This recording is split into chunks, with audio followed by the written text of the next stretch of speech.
Qual o valor da solidariedade diante dos desafios que devemos vencer todos os dias? É muito simples, mas só conseguimos ser felizes de verdade se todos nós vencermos juntos. Por isso, a campanha de Natal da LBV é o elo que liga você a milhares de histórias de gratidão. Nesse Natal, seu gesto de boa vontade é o melhor presente.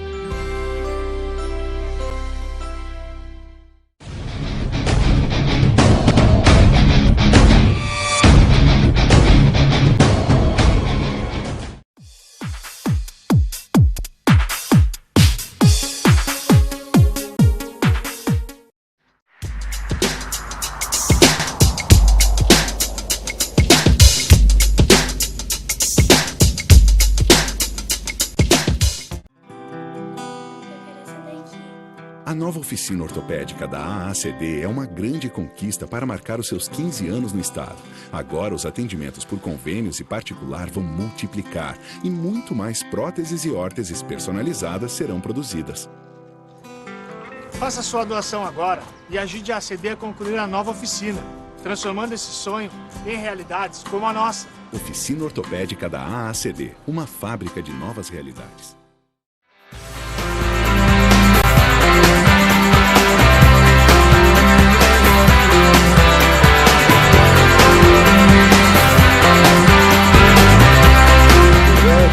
Com o programa Norte em Ação, agora nosso quadro Entrevistas Especiais, e com a grata satisfação estamos recebendo a doutora Daniela Casagrande, que participa conosco, ela que é nutricionista e é mestre e doutora em endocrinologia e também é coordenadora do Departamento de Nutrição do Centro de Obesidade e Síndrome Metabólica do Hospital São Lucas da PUC. Participa hoje conosco para falar sobre a sua tese, metabolismo ósseo, e também a incidência do câncer no pós-operatório de cirurgia bariátrica. Então, muitas questões aí vão ser levadas a seu conhecimento e o nosso convite aí para manter a sintonia. Tudo bom, Daniela? Tudo bom. Satisfação recebê-la aqui dentro do programa e uma alegria maior para falar de algo que realmente aí vai contribuir bastante, não só para o conhecimento do nosso público, mas também os colegas que estarão aí também acompanhando a programação e desfrutando desse conhecimento. Então, gostaríamos de iniciar assim, sabendo o que a motivou a desenvolver essa tese, ou seja, a questão do metabolismo ósseo e também a questão do câncer, do pós-operatório da cirurgia bariátrica. Então, gostaríamos de entrar nesses detalhes, mas vamos por partes. Vamos começar com o metabolismo ósseo. Tá. Então, o metabolismo ósseo foi a continuação da minha tese de mestrado. Na minha tese de mestrado, eu fiz o metabolismo ósseo no pré-operatório. E no doutorado, então, a gente fez, após um ano, as dosagens dos marcadores de densitometria e para avaliar como é que os pacientes se encontravam após um ano de cirurgia bariátrica. A ideia do câncer surgiu um pouco mais depois, porque em 2011 eu passei nos Estados Unidos, no meu estágio de doutorado, que foi na Duke University, e lá foi me proposto para fazer esse trabalho, que é uma revisão sistemática com meta-análise da incidência do câncer após a cirurgia bariátrica. Então, ele fugiu totalmente do primeiro trabalho, mas eu acho que a gente conseguiu, então, associar na tese, demonstrando um risco, que seria a perda de massa óssea no pós-operatório, e um benefício que é a proteção da cirurgia bariátrica após a proteção da cirurgia bariátrica em relação ao câncer. Então, ficou esses dois assuntos um pouco bem diferentes, mas, enfim, foi que eu estudei esses dois projetos nesses últimos anos. Muito bem. Vou abrir um parênteses, já que a senhora colocou aqui a questão da Universidade Americana, a Duke University. A senhora falou aqui do doutorado de sanduíche. Vamos explicar para o pessoal para a gente entender melhor, então. Claro. Então, qualquer aluno de doutorado, ele pode se inscrever num programa do governo, da CAPES, para receber auxílio para fazer esse estágio no exterior. Eles chamam de doutorado sanduíche esse estágio em uma universidade no exterior, onde a gente vai estudar lá e trazer conhecimentos para o Brasil novamente. Então,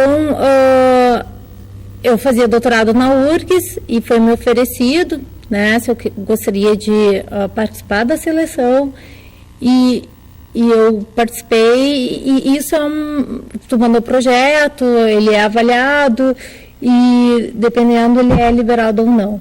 Mas foi uma experiência maravilhosa, e aí depois eu voltei. A gente tem que voltar e ficar ao mesmo tempo que tu ficaste no exterior, retribuindo o que tu gastaste lá, né? Então foi muito, muito interessante. Muito bem, parabéns. Obrigada. E agora vamos fechar o parênteses, vamos retomar aqui a tese, só para a gente dar uma pequena explicação, porque o pessoal ouve falar e até a expressão assim, né, que não é muito corriqueira, então é importante que a gente, né, leve ao conhecimento do público, né, que está aí nos acompanhando nesse instante. Quais os principais benefícios e prejuízos da cirurgia bariátrica conforme a sua pesquisa? Quando a senhora começou a desenvolvê-lo, o que a senhora detectou nisso? Então, a cirurgia bariátrica tem N benefícios, né? O que todos podem ver é a redução do peso e a manutenção desse peso reduzido, a melhora de várias doenças associadas à obesidade,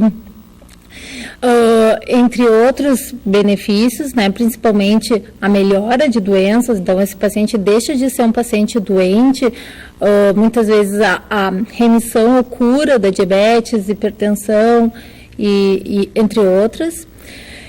Entretanto, também há riscos, né? A melhora da qualidade de vida é um benefício, a diminuição dos custos em saúde é outro benefício, porque a pessoa com menos peso ela acaba tendo menos custos médicos e etc. Então, os benefícios são basicamente esses, entre outros. Entretanto, a cirurgia bariátrica ela também promove alguns riscos. Os riscos, então, hoje já que a gente sabe, é a deficiência nutricional do pós-operatório, porque a cirurgia ela promove uma desabsorção de nutrientes, né? Além de uma diminuição da ingestão, ela tem uma desabsorção. Então, a deficiência nutricional, essa deficiência pode ser tanto anemia, quanto osteoporose, quanto neuropatia, enfim, tem uma série de doenças carenciais que elas vêm da deficiência nutricional. Isso pode acontecer no pós-operatório se esse paciente não estiver sendo acompanhado corretamente e não estiver sendo feita a reposição que há necessidade.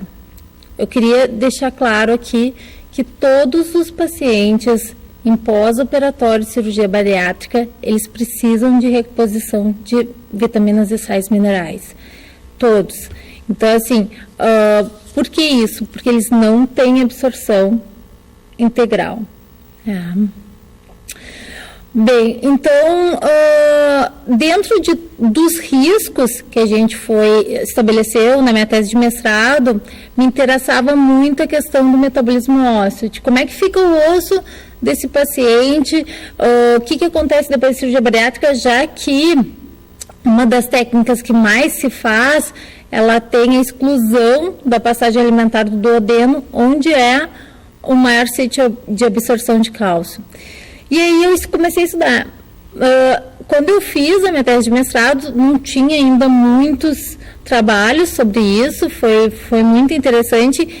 E a gente descobriu, então, uma deficiência de vitamina D nesses pacientes. Então, cerca de em torno de 40% a 80% já existe na literatura de deficiência de vitamina D, o que vai contribuir com a perda de massa óssea. E a gente também viu que esses pacientes, eles têm uma boa densidade óssea quando eles são obesos. Entretanto, após 1 ano de cirurgia, a gente viu que esses pacientes, eles perdem massa óssea.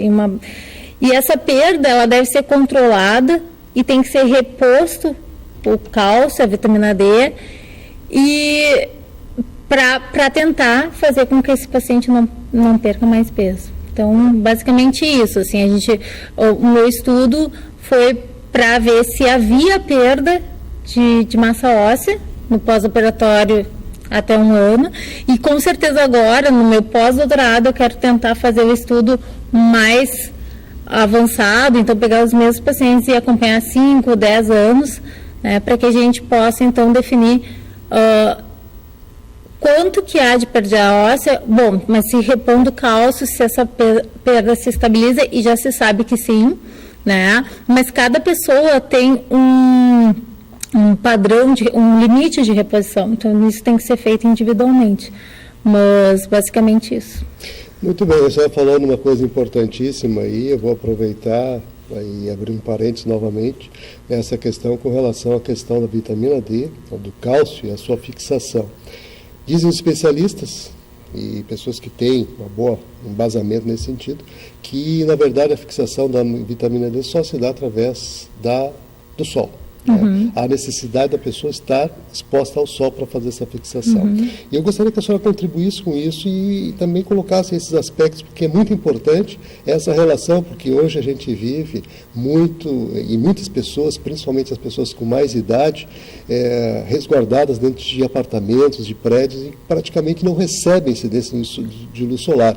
E isso tem contribuído justamente para isso que a senhora falou, a diminuição da massa óssea e, consequentemente, osteoporose e outras situações. Realmente assim, hoje a vitamina D, né, que já se descobriu que não é mais uma vitamina, ela é um hormônio, porque ela tem N funções no organismo, ela está até ligada à incidência de câncer, entre outras, doença cardiovascular, diabetes, hipertensão. Então, essa é uma vitamina muito importante.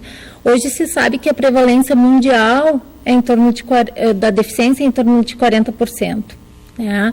Mesmo em países tropicais, como o Brasil, se tem uma deficiência de vitamina D bastante alta. Um dos fatores, assim, só para a gente, só para você ter uma ideia, 90% da vitamina D do nosso corpo vem da luz solar. Ela é sintetizada pelo sol. 10% só vem da alimentação. Então, uma das hipóteses dessa prevalência de deficiência é o uso de protetor solar. As pessoas também não se expõem mais ao sol como era, né? Até pela a questão dos raios estarem mais fortes e, enfim, há uma diminuição de exposição solar. Isso seria um dos fatores. No caso da obesidade, o outro fator bem importante que ainda está em estudo é que talvez essa vitamina ela seja sequestrada pelo tecido de gordura abdominal, visceral, e ela não consiga seguir seu metabolismo normal. Essa é uma outra hipótese que também está sendo estudada. Então, mas se sabe que a prevalência de deficiência de vitamina D mundial é em torno de 40%. Entretanto, em obesidade, essa prevalência chega até 80%. Então, a gente sabe que o obeso ele tem um fator de risco maior e ainda se busca o porquê disso. Né? Uma das hipóteses seria essa. Muito bem, bom que a gente possa esclarecer, colocar situações como essa, porque na verdade existem muitos mitos, né, que são colocados em cima dessas questões, e a gente tem percebido até por orientações e outros colegas que já participaram aqui conosco, e mesmo algumas reflexões que estão sendo feitas e alertas que estão sendo feitos nesse sentido também, até para que não haja essa confusão e se abra, então, essa questão. Eu queria deixar bem claro que eu não estou dizendo para as pessoas não usarem protetor solar, eu estou dizendo que assim, que aquele sol de síntese de vitamina D, em torno de 15, 20 minutos por dia, as pessoas não pegam mais. Então, é muito importante esse sol, né, de 15, 20 minutos por dia, para que a gente possa sintetizar adequadamente a vitamina D. Já que 90% vem através da síntese através do sol. Exatamente, muito bom. Então, doutora Daniela, vamos agora às questões, retornando aqui depois desse parênteses aqui, mas que é importante que a gente possa esclarecer, porque a gente aproveita, inclusive, para informar, porque são situações fundamentais, e a senhora ainda destaca quando falou da questão do protetor solar, claro que é a necessidade dele, mas é a necessidade da exposição também. A necessidade da exposição. As duas coisas têm que ser bem equilibradas, né? Então, com base em quais aspectos você avaliou as alterações metabólicas, né, dessa questão dentro desses aspectos aqui que foram colocados até então na sua tese? Então, a gente escolheu os marcadores do metabolismo ósseo para avaliar essa questão, que são o cálcio sérico, cálcio do sangue, né, o cálcio na urina, o N-telopeptídeo, que é um marcador de reabsorção óssea, e quando o osso, né, basicamente está perdendo cálcio, esse marcador está muito elevado, então seria um marcador importante. O paratormônio também é um marcador importante, porque ele também vai, quando ele estiver elevado, ele também está demonstrando que há perda óssea, né, a retirada do cálcio do osso, e a vitamina D, que que participa do metabolismo da fixação, como tu já falaste anteriormente. Basicamente esses e alguns outros exames metabólicos, né? Esse N-telopeptídeo a gente teve que importar o kit, não tinha aqui no Brasil quando eu comecei a fazer os testes em 2007. E foi bem difícil ter o aval da Anvisa, mas enfim, deu tudo certo. E ele foi muito importante, porque depois de um ano ele demonstrou-se alterado, então mostrando que esses pacientes que não tinham nenhuma reposição começaram a perder seu cálcio, né? E se não tivesse sido feita nenhuma intervenção após um ano, esses pacientes estariam hoje com osteoporose, né? A partir desse trabalho que eu comecei em 2007, a gente começou a ver os resultados em 2008, a gente modificou a nossa conduta em relação ao cálcio. Então, hoje se dá cálcio para todo mundo desde o início do pós-operatório, para que eles não cheguem a um ano perdendo alguma coisa de cálcio. Então, é isso que a gente, eu acho que é uma grande contribuição desse trabalho. Também vimos a densitometria óssea, né, para ver a densidade mineral óssea desses pacientes. E é uma questão interessante, porque na época que eu fiz as coletas, o aparelho da PUC ele só suportava 150 quilos. Hoje não, hoje o aparelho suporta 250, mas naquela época era um aparelho mais antigo. Então eu tinha que escolher os pacientes, né, que pudessem entrar no aparelho e fossem obesos mórbidos, então foi todo um cuidado para poder selecionar esses pacientes. Então, tudo isso porque depois de um ano a gente demonstrou a perda de em torno de 7% de densidade mineral óssea da coluna e 8,5% no fêmur proximal, nos dois sítios avaliados como o colo do fêmur e o fêmur total. Então, essa perda é uma perda significativa, né? E todos os pacientes já receberam a reposição. Então, o que eu queria dizer também é que é muito importante avaliar anualmente esses pacientes, mesmo os que já operaram há 10, a 15 anos, porque esses são os que estão na maior faixa de risco, porque há 10 anos a gente não sabia disso. Essa questão do cálcio ela é muito, muito recente. Então, quando eu comecei meu mestrado, a gente tinha essa dúvida, a gente não sabia o que ia acontecer, né? E depois com as respostas do doutorado foi muito importante. Então, eu sempre falo para os pacientes, principalmente os mais antigos, que antes a gente não tinha esse controle, né? E que muitas vezes eles acabam não retornando ao serviço, que eles retornem, que eles façam uma avaliação óssea, porque isso é muito importante. Isso vai prevenir a doença óssea, no caso, a osteoporose. E o risco que vai aumentar o risco de fraturas e todo... mas é muito importante essa avaliação óssea em qualquer paciente de pós-operatório de cirurgia bariátrica.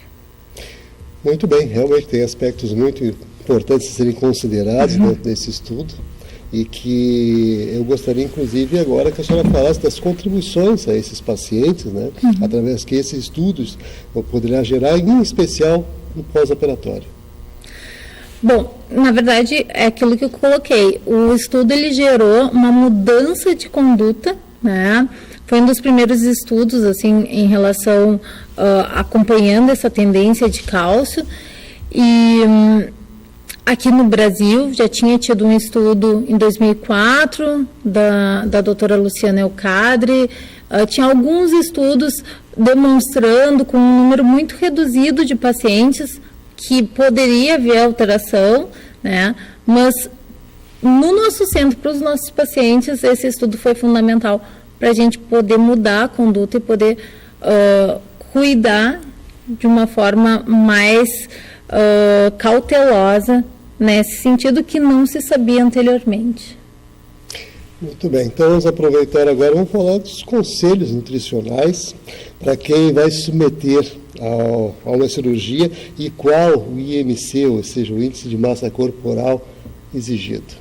Tá, então, o índice de massa corporal, que é o peso dividido pela altura ao quadrado, exigido hoje para cirurgia bariátrica, acima de 40, né, esse índice acima de 40, acima de 35, e esse paciente tem que ter alguma doença associada, que a gente chama de comorbidades ou comorbidezes.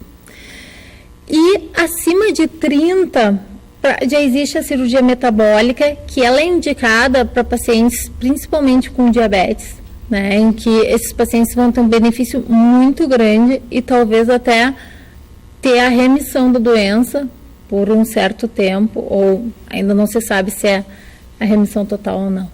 Mas, na verdade, não é para um paciente que está um pouquinho gordinho e quer fazer a cirurgia. Isso não existe. A cirurgia ela tem indicações específicas, né? A idade é na verdade, isso vai ser avaliado todo o contexto do paciente, mas hoje já se opera pacientes de 16 a 70 anos, podendo ser avaliado alguns critérios extras, porque a gente vê, às vezes, paciente de 14 anos com 215 quilos. Tu vai deixar ele chegar aos 16, se chegar, né? Então, existem alguns critérios específicos para a cirurgia. Basicamente, são esses.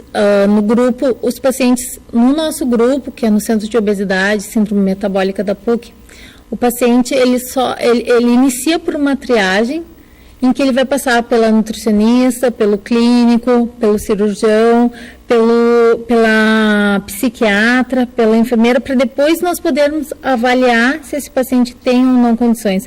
Às vezes, ele tem toda a condição de indicação, mas ele não está preparado psicologicamente. Então, a indicação, basicamente, é uma indicação, hoje em dia, em que tem que se avaliar outras questões. E os conselhos nutricionais, na verdade, é muito importante que esse paciente, num pré-operatório, né, ele se alimente da melhor forma possível em relação à qualidade dos alimentos, porque ele vai ser submetido a uma cirurgia, que é uma agressão, né, e ele tem que ter nutrientes, tem que ter a saúde para poder suportar isso. Muito bem, então vamos agradecer aqui a participação da doutora Daniela Casagrande, trouxe aí as suas teses, né, e com certeza o mundo da medicina, o mundo científico vai ficar mais enriquecido.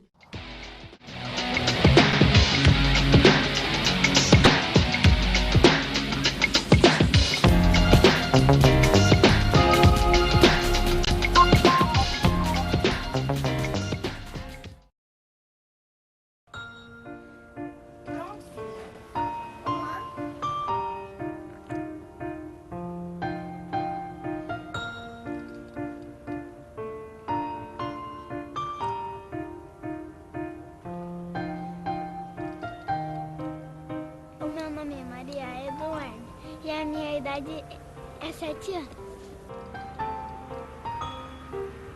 Eu gostaria de ser médica. Eu cuidar de bebês e crianças. O mais difícil é correr assim, ficar de pé e sair correndo junto com as outras crianças. É o que eu sempre quis ter vontade.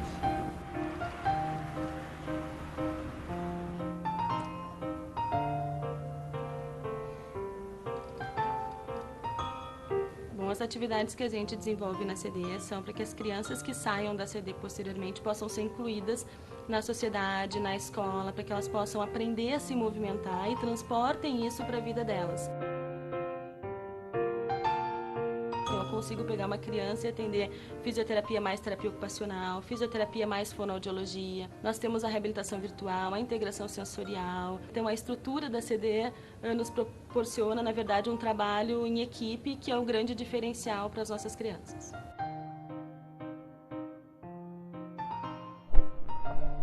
A água permite com que a gente tenha um alívio do peso desse paciente, então isso facilita para que ele realize os movimentos. A água um pouco mais aquecida, ela trabalha, né, no sistema musculoesquelético, né, promovendo relaxamento, aumentando o retorno venoso. A gente prioriza com que ele consiga realizar atividades funcionais.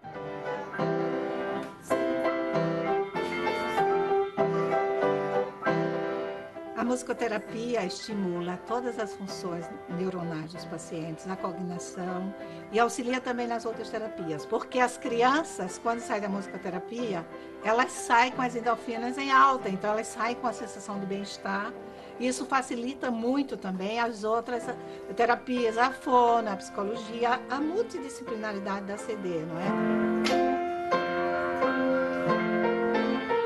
Ela extrapola o próprio conceito de música para ir através do ser humano, e esse ser humano se incorporar à vida atual dele, não é? Que é a adequação, melhoria do condicionamento motor e também até da reabilitação da fala e da linguagem, né?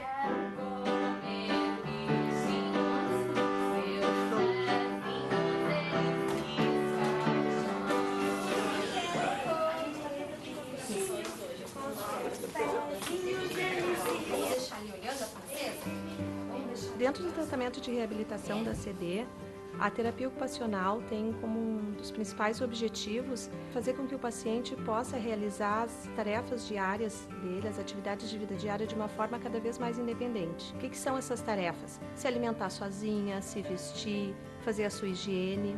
Só que muitas vezes só o treino não é o suficiente, a gente precisa fazer algumas adaptações, por exemplo, de talheres para facilitar a alimentação desse paciente, adaptação de copo, de escovas de dente, para que ele possa fazer a higiene oral de uma forma mais independente, sem precisar tanto do auxílio do cuidador. Esse é um dos nossos principais objetivos.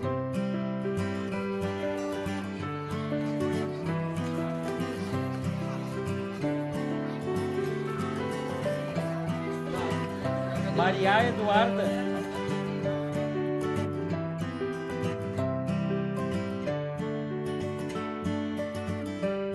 O processo de produção inicia, então, através da tomada de medidas.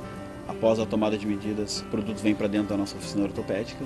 Iniciamos o processo de confecção dos produtos através do molde.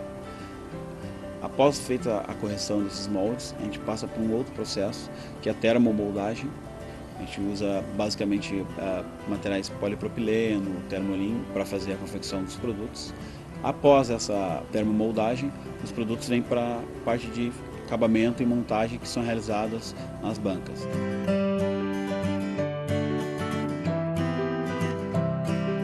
A importância da CD na minha vida, ela me deu a oportunidade de voltar a caminhar de novo. Ela me deu essa oportunidade novamente, de voltar à vida, né? Estou aqui na instituição já, vou fazer 15 anos de voluntariado aqui. Eu acredito que a gente tenha todos os benefícios possíveis, a gente melhora em todos os sentidos, a gente se torna uma pessoa melhor, a gente só agradece e a gente faz um trabalho com muita alegria. A vinda da CD para o Rio Grande do Sul determinou um marco no atendimento das pessoas com deficiência física nesse estado. Já realizamos mais de 1.700.000 atendimentos desde a inauguração no ano 2000. Hoje temos 700 pacientes em tratamento aqui na unidade e são 530 atendimentos por dia, em média, realizados. 96% deles totalmente gratuitos. Aqui nós temos 4 especialidades médicas, neurologista, ortopedista, fisiatra e urologista. E mais 7 especialidades terapêuticas. Junto com eles, nós temos o serviço social, que ampara toda a chegada do nosso paciente e define a situação socioeconômica de cada um. A ACD ela tem um diferencial em termos de investimento em gestão, pesquisa, capacitação técnica e científica dos seus profissionais. Por isso, atualizados, eles conseguem apresentar um resultado muito mais qualificado. Quando eu vim pra cá, eu aprendi a sentar, depois aprendi a engatinhar e isso me ajudou bastante. Depois eu aprendi a andar no andador. E tudo isso graças à equipe da CD.